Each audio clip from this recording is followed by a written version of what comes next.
to meet this challenge is more and more fascinating when we must have the courage to match the dangers, the ambition to meet the challenges, whether they originate from the abyss of our ignorance or from the specter of our crisis, like the one we are just going through.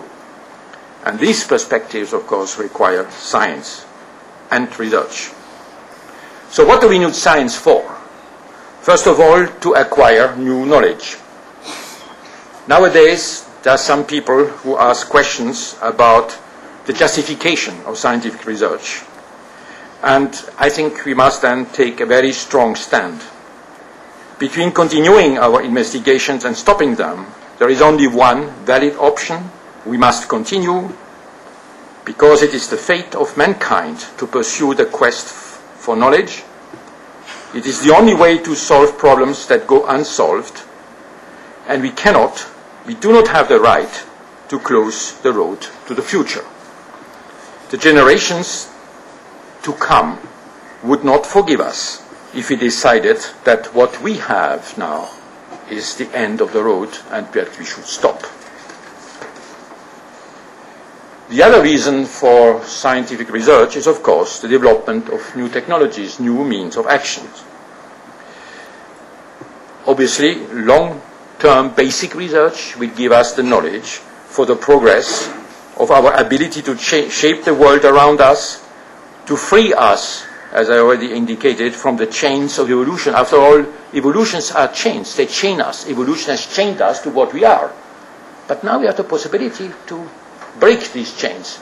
You shouldn't do it too quickly, because you don't know yet.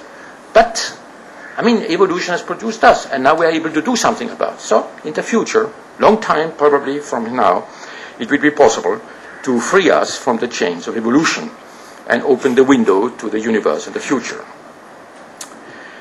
Putting knowledge into practice has provided and will continue to provide novel and increasingly powerful technologies, which will give us new freedoms, new ways of life, new means of action.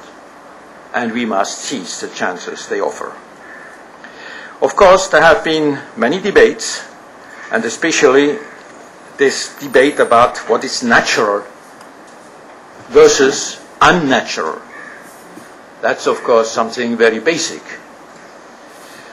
And the environmental protection movement, in its more extreme forms, this what is called deep ecology, has led to real problems and passionate discussions about natural versus unnatural.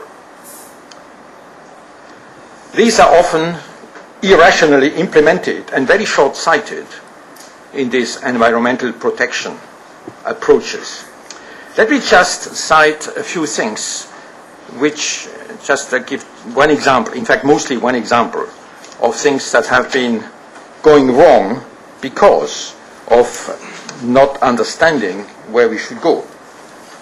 There was many years ago now, an interesting review which was called a review of the greatest unfounded health scares of recent times.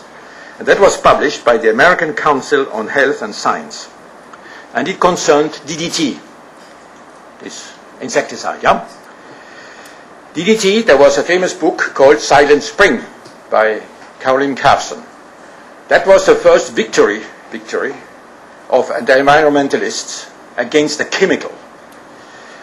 Let me tell you the story.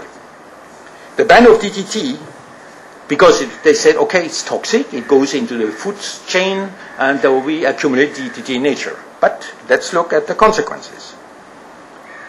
The ban on DDT was considered to be the first major victory for the environmentalist movement in the US. The effect of the ban in other nations was much less salutary. In Sri Lanka, it was Ceylon at that time, DDT spraying had reduced malaria cases from 2.8 million in 1948 to 17 in 1963. After spraying was stopped in 1964, malaria cases began to rise again and reached 2.5 million in 1969, back to what it was before. The same pattern was repeated in many other tropical and usually impoverished regions of the world. DDT spraying in Africa began in the 50s and greatly reduced the incidence of malaria. The ban of the use of DDT in Africa has led to a disastrous re-emergence, which now kills 3,000 African children a day.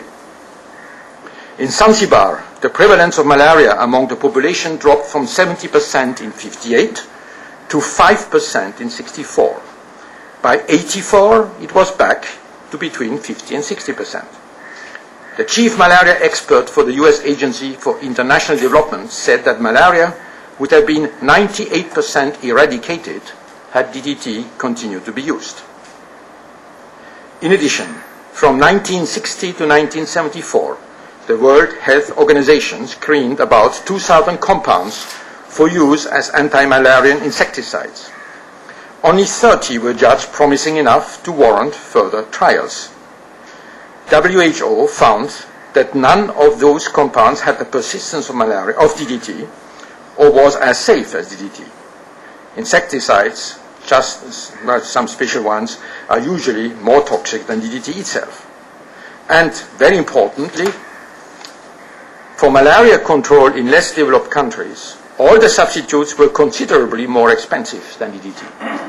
Now, I don't want to say that DDT is completely safe. It is not. But you have to take a risk. You have to evaluate what is the risk and what is the benefit. This is in all drugs. There is this risk-benefit. When you develop a drug in a pharmaceutical company, there's a risk-benefit balance, and you have to see. It never is totally out without risk. I'll come back to risk in a moment. So, a major issue, of course, is then we should try to evaluate our risks, and not that some countries where in the US there is no malaria, so they don't bother about. There are not 3,000 children killed a day. And so some environmentalists can say, all right, we don't want DDT. But in other countries, okay, you have 2.8 million of people sick. Now, I'm sure that science may probably come up, which it will happen, with substances which are even safer than DDT and cheap enough, or maybe we can pay for it so that other people can have them. But I think we have to be very careful and not just to think that what is good for us is good for everybody.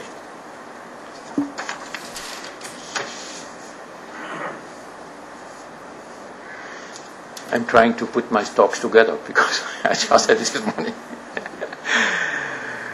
The suspicion against science and technology are too often carried by diffuse fear. There are things that one should not touch for fear of catastrophe.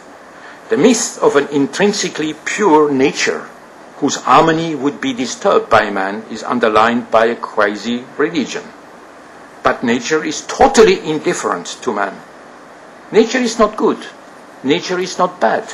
Nature is. It's there. It is mankind that has to shape the environment in which it feels good to live, which may of course differ widely with climate, culture. Nature also is not constant. Conservationism is something crazy, because nature is not constant. The idea of conservation is in itself anti-natural. The biosphere has been and is being modified through natural causes. The environment changes constantly and has always done so. The question is what change, at what rate, and this means for us at least a responsible management of the biosphere and of the resources of our boat, the planet. The technologies of life, which result from the extraordinary progress made in understanding life processes and the ability to act upon them, appear to tamper with a basic mystery, so to say, and to lift and interdict with the risk of unleashing uncontrollable forces. It was the case already with atomic energy, but to some extent, electricity and automotive power have evoked similar fears.